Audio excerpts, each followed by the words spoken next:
Welcome back, everybody, to round 2 of the NRG Championship. My name is Dakota Clark at Clark Confidant. Joining me this weekend is Mr. Joe Lissette. He is our guest commentary this weekend. Looking forward to an awesome time with some great Magic by every great Magic player in the Midwest. Round 2 is legacy of our championship. We're doing a round-robin style for this first stage of the event. It's going to be 2 rounds of legacy, 2 rounds of modern, followed by a 5th round of standard. Looking forward to seeing Mr. James Bush and Justin Brickman playing an awesome matchup here between Blue-White Delver Blade, and it looks like it's going to be just a Grixis Delver on Brickman's side of the table. How do we feel about that one, Mr. Joe?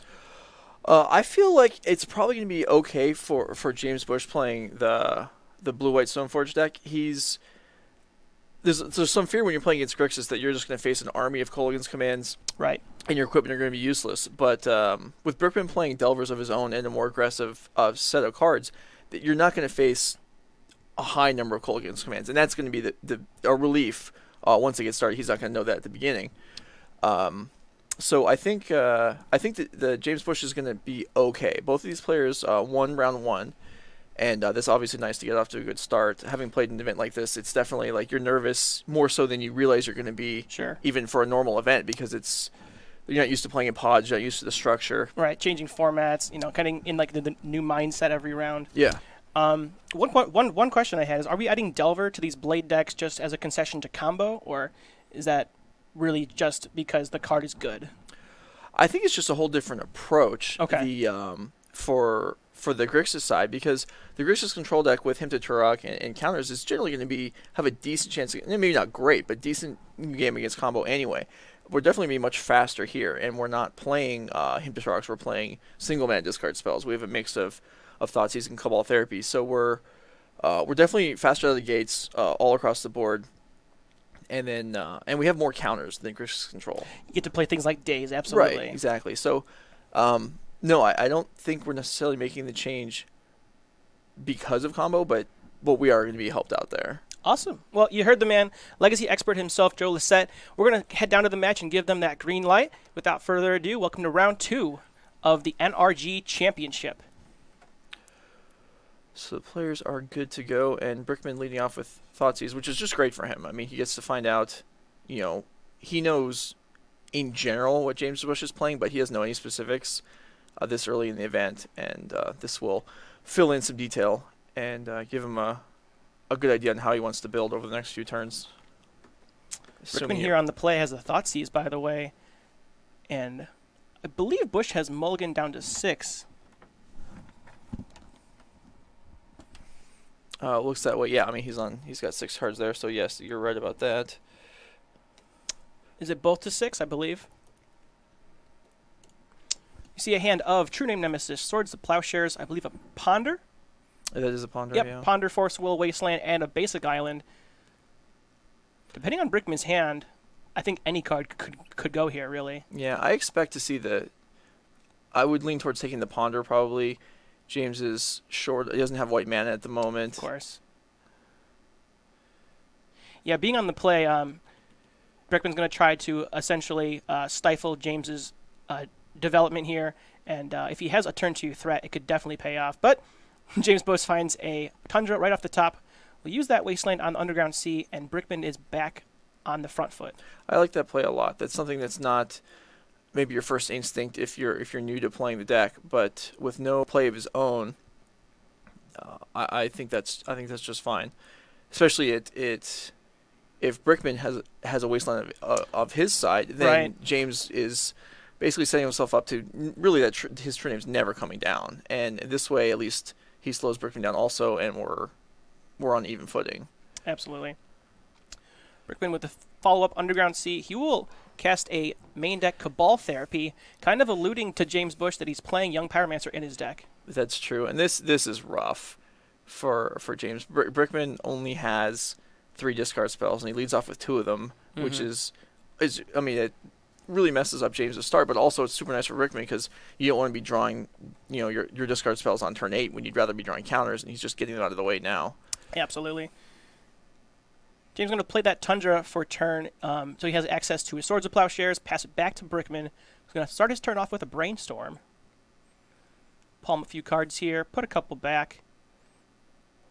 Brickman did play a fairly lengthy and I watched the end of it, and very close match against Eldrazi aggro in the first round. Sure. And his True Name Nemesis really or what decided the match. He's going to be leading those obviously in this matchup also, which are nice. These are unblockable, but also because they can block and prevent Batterskull from gaining life or Jitte from gaining counters. Another Wasteland on the Tundra there, putting James Bush back in the Stone Age.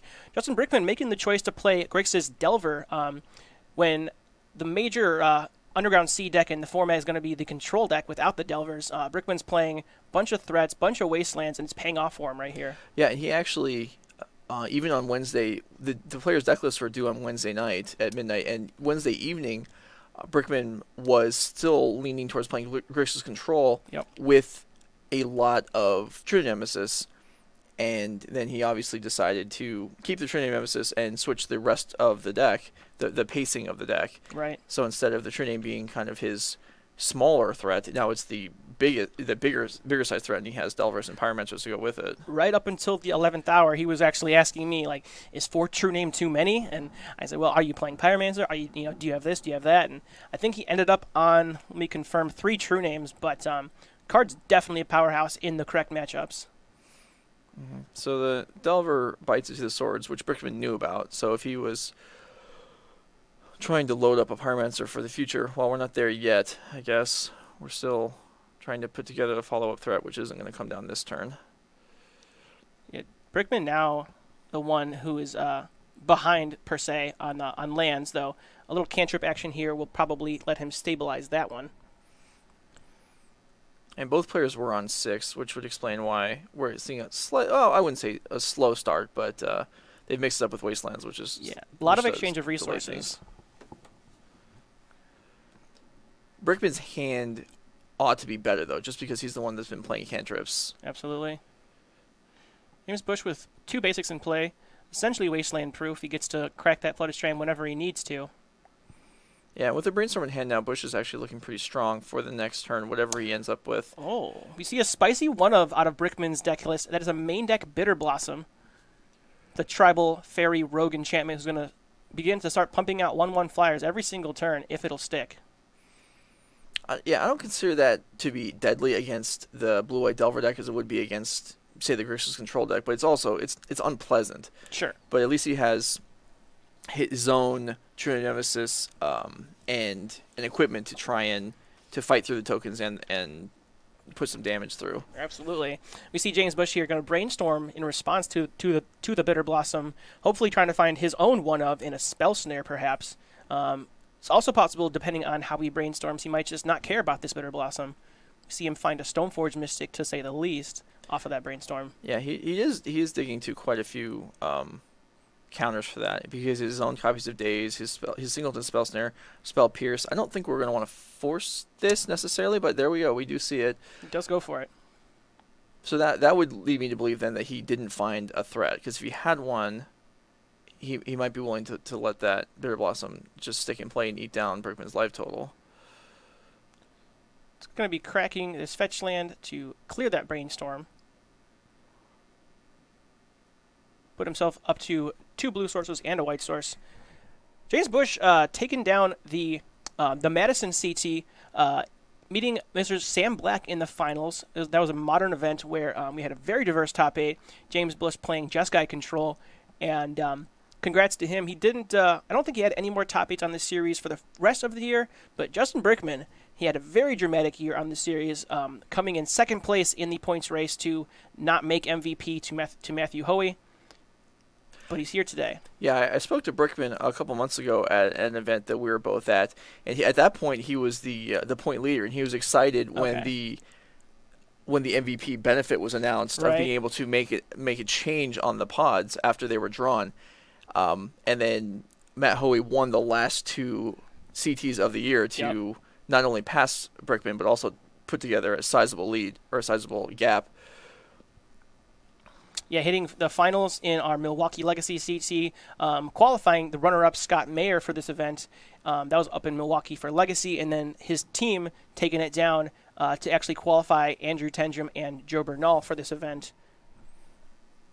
Stoneforge Mystic, by the way, resolving for James Bush, he goes for a Batter Skull. Sure, and that seems like the right choice. We don't have a sword of Fire and Ice that's becoming more common, say in the last year. To cut the sword? To not have Sword of Fire and Ice, either main deck or at all in the 75. Mm-hmm. Whereas if you go back in time, it was the best. Yeah. Yeah, it was Good. everywhere. And now a lot of decks are only playing Batter Skull, and it was always Jitte. Absolutely. One of the people that put some real work into this blue-white Delver deck over the last, early maybe in the summer months this year was Matt Sperling, and his list did not have the sword in the main deck either. Okay. Kind of leading the pack on that decision. Yeah, I guess Sword of Fire and Ice is less impressive against something like Black-Red Reanimator or all the Death and Taxes Eldrazi decks we have in this field. Yeah, it's certainly against Eldrazi. It's certainly not going to do what you want. It's going to be weaker. It's going to be your third equipment out of the three. Right. It's Fire and Ice is going to be great against Miracles, for example, and we actually don't have any in the field. True. So that certainly worked in James's favor on that choice. 5/5 Gourmet Angler will be created for Mr. Justin Brickman after a couple of delves out of the graveyard. To start things off on James Bush's side with the Wasteland to remove the black source. And James, by the way, does have his Swords of Plowshares lurking. Yeah, James is looking pretty good right here. Only one white source, though. He is going to make this decision to first create the Batter Skull and the Germ token. Has access to the Swords of Plowshares in the future if he wants it. Oh, I definitely, I imagine we'll see it this turn unless he draws another equipment. Because he's going to want to remove that. Oh, that. The days back drawing up. That days is going to be brutal. Just in case there was a days back up. Wow. Brickman is not going to enjoy getting tagged by this days on whatever he ends up casting in. Even with a Gourmet Gun, even the Stoneforge can attack. So if we follow up from our Wednesday debut as a team together, you remember the rule where if a token hits 3 times, it earns a name. If a token gets to attack 3 times, we have to name it. Yep. So you, I'm going to say you flubbed your first attempt. I did. So in a couple turns, if Brickman is managing to still be alive, you're going to need to have a better name for the Germ than you managed for the Beast on Wednesday. Yeah, we had Scruffy the Beast token on Wednesday. 2 more attacks from this Germ, and I think we're going to be seeing. Well, I'll wait to debut the name for the Germ token. See. Actually, but you got one ready. Oh, we're ready. I got a backup for you if you are. You have one in your back pocket. Yes, I do. It's quite lame, but that doesn't necessarily mean that it's going to be worse than yours. Delver's going to flip for Justin Brickman, and he does not go for the attack. James Bush gaining a ton of life here off this Germ token. Yeah, I mean Brickman can't really race in the situation, and it's actually, even though it's less significant, just preventing the 1 damage for the Stoneforge is not worth the exchange for 3 of the Delver getting in. Right, he's not in a position to be racing here. Oof, do you just stays this? I think you do. Yeah. Lock him down. Brickman considering the days in his own hand, but that's going to set himself back even more. Yeah, well, the days in his own hand isn't going to do much there, and he's going to scoop it up. It's over with.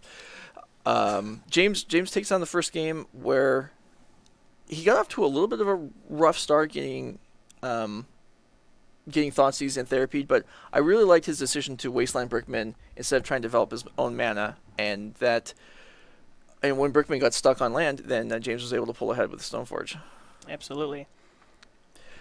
Well, the Germ's name is going to have to wait. We'll see. I guess. We'll see. And this is going to be something maybe we'll do all weekend long if tokens trying to earn names for themselves. We'll probably have a few Germs in play at some point, but I was really looking forward to my name, actually. I was pretty proud of it. Yeah. Okay, well, you you just save it for later. And then maybe the chat can get in on the action later in the weekend if we have any. Brickman has Pyromancer tokens, so we could have some elementals that are also trying to earn their keep and become not so much legendary in game terms, but they'll go down in history with just being memorable. Sure. An elemental token, who's going to remember that? But Oh, you know what? We have. I think the Germ actually did attack 3 times officially, and then Brickman scooped, right? Is that how that went down? I'm not sure, but if you're just trying to get your name in, go ahead while the players are sideboarding. I would love to at least try and say that I was really proud of my friend Hal, the Germ token. Hal? Hal, halitosis, the Germ. Okay. I was going to criticize you, but you had some thought behind it. You had some reasoning, so good job. Hal. That is much better than your Wednesday Scruffy the Beast. Hal the Germ Token went all the way, taking down the match for, the game one for James Bush against Justin Brickman. Well, now, shall we? I think we'll have to then later in the day go out and ask Brickman how it felt to lose to Hal. How it felt to lose to Hal. In the meantime, while the players are sideboarding here, we have in Justin Brickman's sideboard, we have a couple of braids, which I imagine are definitely going to come in. Definitely. Pyroblasts. There's some more options here. Engineering Explosives is maybe a little marginal because it's going to be. I mean, he might be wanting to kill things on James' side, but his own things are going to be filling the same spots in the curve, so that's perhaps iffy. Does he reach for the edicts for the true names? Or? I think he does. I think you want to load up on all your options. So in this case, it would be Diabolical Heat and Pyroblast. Mm-hmm. As far as what he's going to be removing, I'm not sure. He has a Dead Gone, which is interesting. That's not a card that's super common. It's nice, I guess, for it removes Batterskull, it kills Delver. Let's pull that one up on camera real quick, just for everybody at home. Dead Gone is the Planar Chaos split card, I believe. It's going to be a shock as well as a bounce spell. Not something you see in red every day, but Justin Brickman opting to play that card in the main deck today. So you put me on the spot here. This is my responsibility, and one I believe in you. Perhaps unready for, as I didn't even realize whose job it was to do that until coming right up. We have Dead Gone. Yeah. So interesting main deck consideration for Justin Brickman today. Going to be great against things like Merit Lage, even Gurmag Angler getting to bounce that for only a few mana. But a shock for his troubles is not going to be too shabby as well. Probably one of the first cuts in this matchup, though. Perhaps. I mean, it picks up Delver, and then so something that was going to come up is: do you fight against the Stoneforge? Do you want to fight against the Stoneforge Mystic itself, or do you want to fight against the equipment and generally save your removal and not bother killing the Stoneforge? And that's something that is somewhat situation dependent, but we'll see maybe what strategy Brickman chooses to go there. Yeah, he does have the main deck therapy and the 2 Thoughtseize, as we mentioned earlier, which served him well in the beginning of our first game.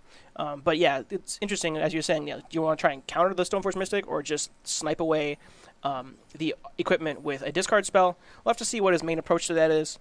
On James Bush's side, a couple of interesting sideboard cards here. My first question is, does he go for the back to basics? Yeah, and I think you don't. Now, Okay. This is definitely optional, and having played Back to Basics myself in Legacy, pretty consistently over time, I know some people are doing that currently, some aren't. The upside is, yes, Brickman does have is reliant on non-basic lands. However, he's playing Grixis. You're going to anticipate there being Pyroblasts in his deck, and so Back to Basics isn't quite the hard lock that you might hope, because he can always just play a land, Pyroblast it, and then be right back to normal. I think one of my main thoughts about Back to Basics in this post-board game is with James on the draw, probably not effective. James probably wants to be interacting with the actual board state, not the lands in a way. Mm-hmm. Back to Basics could just kind of do nothing on the draw. Either way, we'll see what he has to do with it, perhaps in Game 3. Other cards in his sideboard, what are you thinking? To be honest, I'm not wild about his setup here for this matchup. Sure. He has Path to Exile, which is fine against Delver and Gurmag, but True Name Nemesis is the big threat that you're concerned about, and it's not going to help there. However, if we do a quick check on Brickman's basic lands, he appears to have one. He has the one island. So Path to Exile is perhaps arguably going to be better than Swords of Plowshares. Sure. So even if he doesn't add to his spot removal, he may consider swapping them. Right. We are in stage 1, so they do not have full deck lists, but either way, most Delver decks aren't going to be playing basics, so James might actually just consider that. Yeah, because in actual fact, he may hope that Brickman doesn't have any basic lands. Of course. Although we saw it in Game 1, so he knows there's at least one. So that's going to definitely perhaps influence him to not make that swap. We'll see as Game 2 has begun. And Brickman starts with Grim Lavamancer, which did come in from the sideboard. It's the one in the board there. Has it on turn 1. Turn 2 is going to be a Brainstorm into James Bush's Fetchland Pass. 1, 2, 3 off the Brainstorm. It's going to be a Grimeg Ingler, a Flooded Strand, and a Lightning Bolt. Going to put 2 cards back and hopefully shuffle it for a perfect Brainstorm. Lavamancer is actually a nice answer because I was suggesting that it's unsure whether you would burn a real removal spell on a Stoneforge Mystic or save it. Obviously, the Lavamancer can pick off Stoneforge, and you're very willing to just throw away 2 cards in your graveyard because that's maybe slows down your Grimeg Angler, but that's not much of a price to pay. If Lavamancer gets to kill 1 creature, that's great. If it gets to kill 2 creatures, that's like you're so far ahead, right? Yeah, that's going to be. I mean, a 1-mana spell effectively that's picking off 2 things that's not a rate you normally are able to achieve. Right. I do notice, by the way, a Diabolic Edict in Brickman's hand while he's casting that Brainstorm, so he did consider that one. Absolutely looking great. Yeah, I expect to see the Lavamancer is the one that I find. I'm not going to say surprising because now that it's in play, it makes sense, but that's not something that we talked about during his sideboarding. So he actually probably brought in quite a few cards. Yeah. I wouldn't be surprised if he trimmed out some or all of his Force of Wills. And given that James is playing Delvers and Brickman's going second, he may have taken out his Thoughtseize. Brickman went first, actually. I'm sorry, Brickman was going first. Yep. Okay, so the Thoughtseize more likely to stay in, but I still wouldn't be shocked if he took them out. I imagine the Therapy stayed in, but Thoughtseize, I would question. The life points are going to be more precious here than they would be against a slower blue-white deck, for example. I guess with Lavamancer and the Abrades, he can kind of keep Stoneforge and her equipments down without having to consider things like force or will your Stoneforge or discard your equipment. He's kind of prepared on the board for that one. Last card in the board, by the way, do we bother with Pithing Needle? I kind of missed that one as well as we discuss those cards. Is this what we're talking about on the Grixis Delver side? Yeah. Things like Batterskull, things like Stoneforge, even Jace the Mind Sculptor. That's possible. It's very likely that if a Pithing Needle hits the board, it won't be removed. But I'm uncertain as to whether the card's actually worth the slot in this matchup. We not so much because it won't have some use, but a lot of other cards we've already talked about are going to be more important, and there's only so many cards Brickman is going to be able to sideboard out here. Absolutely. We do see the Lavamancer bite the dust to a Swords of Plowshares. Brickman will gain a little bit of life back for that one. James Bush will deploy the Stoneforge Mystic, and it will be eaten up by a Lightning Bolt. Once again, James Bush ahead on lands. Yeah, that's nice at this point. Well, we'll see how that advantage will diminish as the game goes on. Absolutely. But it doesn't matter. James Bush's deck, neither deck really is too high on the curve. Brickman not having any copies of Planeswalkers, so really, of Jace. There is a Liliana Last in his sideboard. But he's being stuck on 2 is going to be something that's tolerable for him. I was actually wondering myself before I saw the list if these Delver Blade variants were still going all the way up to 4 on the Jace the Mind Sculptor. Looks like Bush is playing 2 copies.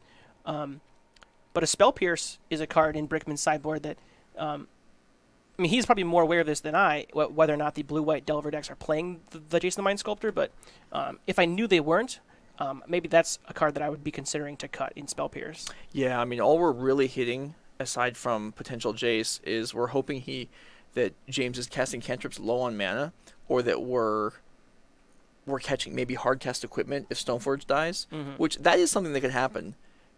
If we are planning on picking up the Stoneforge Mystics, then something like Batterskull is going to... Well, Batterskull is realistically never going to be cast without being vulnerable to Spell Pierce. Right. Justin Brickman will deploy a Delver of Secrets, and on his end step, James Bush will try and flash in a Vendilion Click. Brickman taking a long pause here, considering a Pyroblast.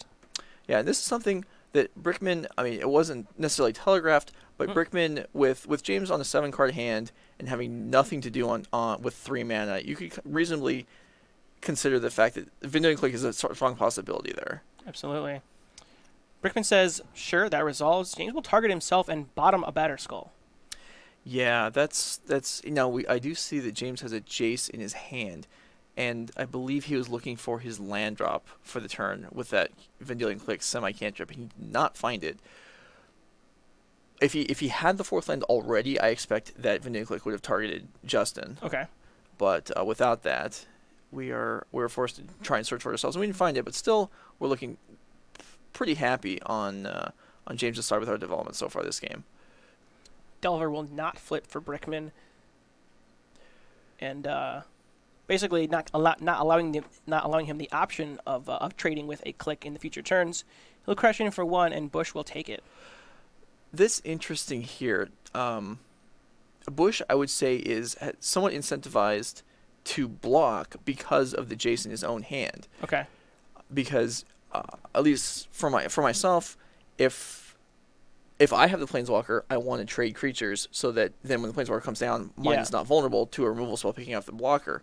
Absolutely. Whereas if I feel like my opponent is the one that's likely to have a Planeswalker, then I don't want to be trading. And obviously there's many other concerns, but James here choosing not to flip. Also, he doesn't have any control over the top of his deck for at least this next upkeep. And so while Brickman's didn't flip, James has no knowledge of whether his will either. Swords of Plowshares in the end step here against the Delver of Secrets. Brickman will Flusterstorm with a Storm of 3. A Fluster back, so those will be negated, and Brickman will net a token. Oh, excuse me. It was the Pyro that was actually being swordged itself. Brickman will gain 2 life thanks to the Swords of Plowshares, and with no mana to pay for the opposing Flusterstorm copies, he will flip his Delver on James's side, and I'm liking his position. Yeah, it's looking really good. He gets the flip here. Really, any spell or any land there would have been great for James. Creatures would have been less interesting, but even so, there's really when you're in a position where drawing a land is good for you, then you're happy because anything else you can reasonably cast. I suppose another Jace would have been the only really awful draw available to him right there. Of course. And we know the Batterskull's in the bottom of the deck, so he couldn't have drawn that. Ponder for James. There is another Jace there. I think that's double Delver Jace, and he actually is taking a slow tank on that one. We'll draw. Oh, it was Spell Pierce. Nice backup Spell Pierce. So no 4th land in that Ponder, but he'll still keep it. That's interesting. We see. Wow. Yeah, James. Plenty of removal to hold down Brickman here. Yeah. And, when you're the... I'm not going to... I shouldn't say that James is the more aggressive between the two. They're probably fairly even on Goldfish speed. Yeah. But James being the deck with the Planeswalkers also has the board advantage. That's... Yeah. In this board state, he's kind of just a beatdown, right? I think he just says, well, I have a almost two turn clock, as long as Brickman has a fetch land in there somewhere. And maybe he just decides, I don't need this Jace right now. If my creatures die, I'll draw into a land for this Jace. But Jace, nonetheless, a nice way to close that door. However, James has made the choice to... he knows he's not drawing a land next turn, so the Jace is not showing up anytime soon. Right. Brickman will delve away 5 cards, paying 2 mana for a Gurmag Angler. Gurmag has a decent chance of sticking around for a while, at least as far as in Brickman's mind, because multiple Swords of Plowshares have already been played. James has played 3 Swords of Plowshares. This Gurmag Angler actually threatening to, even the race here. It helps, but it's a race that Brickman is still losing, significantly behind in. Of course. Fortunately for him, he's at 13. If he was at 12, being at 12 would be much scarier here. Definitely. James will shuffle the Ponder very quickly. Going to find a fresh card off the top. Hopefully it's a land and he can start hitting those Planeswalkers. Brickman's not even... not that far behind, because it's not that far. If they're swinging past each other, which they're not going to be, but on the current board state, if they're swinging past each other, Brickman can win the race with a lightning bolt. Absolutely, yeah. Being the bolt deck himself, getting to turn the tide on that clock at the last second could be huge. Yeah, and he knows he doesn't have to face the same risk, as James is obviously not playing burn spells of his own. Absolutely. Maybe a gut shot. Brickman hesitating here in the end step. Might want to Pyroblast away one of these attackers and turn the tide on the race. Yeah, this is... I'm nowhere close to saying that this is a mistake, but it's interesting that Brickman chose to take the hit. Sure. And then save the Pyroblast for another threat. If James was potentially dropping a Trinity Nemesis, Brickman would have been paid off for waiting there. As it is, he just ate 3 damage that he could have avoided. For sure. And do you if he is choosing to try this post combat, here in the end step, do you like just untapping and not getting the Spell Pierce here, or is it worth using the mana efficiency? No, I mean, if Brickman has anything else going on, I think you have to do it at the end of the turn there. Okay. Colorless Wasteland for him, and going to use that one to cast an Abrade here, we think. 3 damage to the Delver of Secrets, the Insectile Aberration, and a Diabolic Edict follow-up. Brickman is in the driver's seat once again. Yeah, that turned things around very quickly. That's interesting that Justin chose to... He was Pyroblasting the Vanillion Click, and then when he untapped, he chose to Abrade the Delver. Yeah. He changes... Now, it makes virtually no impact on the game. Sure. And he may have just been a random choice, but it's interesting to me that he changed his mind on what to target first. Absolutely. James, in the face of Brickman's empty hand, will cast a Jason Mind Sculptor, use that minus ability to bounce the Angler, which is technically recastable if he taps out, and he will. I like the attack on the Jace there from the Elemental. Putting it down to 1. So do I, because to remove the Grimmack Angler a second time would use up the Jace. Absolutely. Now, something else here just to have in mind is that the Grimmack Angler would cost the same price if Justin had tapped the Wasteland for mana, which he did, or if he actually Wastelanded the Wasteland. James's Wasteland. And given that I would say James's Wasteland is more valuable here because Brickman is on a single black source. James is threatening to Wasteland Black Source and bounce Gurmag. I mean, yeah, that does kill his Jace, but it might be effective. Yeah, I don't know that I expect that to happen, but even whether or not he does that, I do feel like James's Wasteland is more valuable here. Yep. And in fact, his Wastelands are probably just more valuable overall in the matchup. So Brickman could have, while wasting Wasteland is maybe not something that happens very often, it might have been, Justin might have been better served doing that here. Yeah, he'd rather trade his Wasteland for a Wasteland than trade his Underground Sea for a Wasteland, which might just be happening here. So let's see. Ooh, that looks like a Snapcaster Mage, which is going to be quite good. Swords, your Gurmag Angler. You'll gain 5 life, padding Brickman's life total for that clock, but James has the Delver, and finalize his turn with the Wasteland. Very quick turn of events once again. Yeah, back this to has back. been a pretty good game so far. At least I'm enjoying it. I hope you guys watching are too. Preordained, by the way, one of Brickman's better cantrips to draw there. He gets to just push 2 cards to the bottom and not have to worry about shuffling if he had to. Now he might be shuffling those scries anyway, but... Yeah, now this hurts, though, because you want to be... I mean, Brickman needs to be doing something this turn, and of course. And all we're doing is searching for things to do, and that's rough. That's what he has. It's just not ideal. Yeah. At least his token, his elemental, is still relevant on the board. It is. Gets the trade with Snapcaster Mage, possibly the Delver. Well, at least be there to block it if it randomly seems to come in. I think Brickman drew Thoughtseize off of the Ponder. I'm not positive there. Ouch. But, again, basically the wrong kind of card that he wants at this point in the game. Untapping with Jason Mind Sculptor is, I think, the nail in the coffin, but anything could happen. Yeah, I don't know how likely Brickman is to get himself out of this. The token on defense is... I'm trying to consider whether he wanted to attack last turn. I don't think that would have benefited him very much. The token, I'm sure, would have enjoyed it because that would have earned him a name.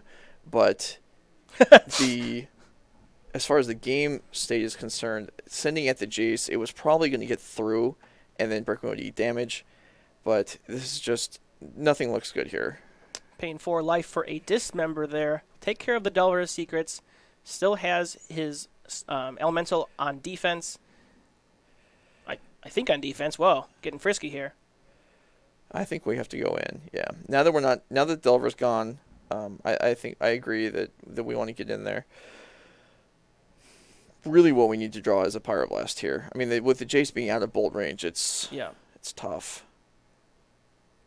James will go for a Brainstorm, allowing Brickman to bolt it away if he does get to attack the Jace with the Elemental, but getting a full Brainstorm in this board state will be pretty impactful here for James, who will find a back to basics in that Brainstorm. Yeah, I don't think James will let his Jace get into bullet range here. If the Elemental comes in again, I'm sure the Snapcaster Mage will block. Absolutely. So, yeah, look, I mean, Brickman is falling further behind here. He doesn't have black mana. He's behind on the board. He's behind in hand size, and he's behind in life points. So there's not much reason for optimism here. Although the most damaging card right now is the Jace, and he's only one card away from being able to remove that. Basically, forcing Brickman to have removal here.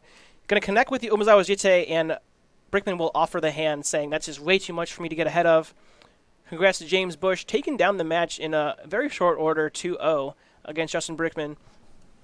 Kind of finished off that match, not exactly how we might expect, but James Bush showing some expertise in the format, and Justin Brickman will be going into round 3, 1-1. James Bush on a 2-0. Yeah, so James Bush sweeps the legacy rounds for today, as we've talked about numerous times. You guys will probably hear this repeatedly. We are playing 2 rounds of legacy, 2 rounds of modern, and then 1 round of standard in the group phase, and then later this evening the players will have the positioning rounds that are also standard. So the legacy portion is done for the day, and James is going to feel good about that. Absolutely.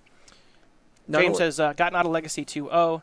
Going into modern, it's going to be an interesting one for him. Not only is he out of legacy 2-0, which is great, he's also just, I mean, we're only considering our opponents in our pod for this whole stage, and he's off to 2-0. And there are a lot of scenarios where, I mean, it depends on how the other matches play out, but there's a lot of scenarios where you can escape your pod with 3 wins. 4 guarantees you getting through, but 3 wins might be enough. Right, definitely. And that's got to be, I mean, winning your pod is nice because it does give you benefits later on.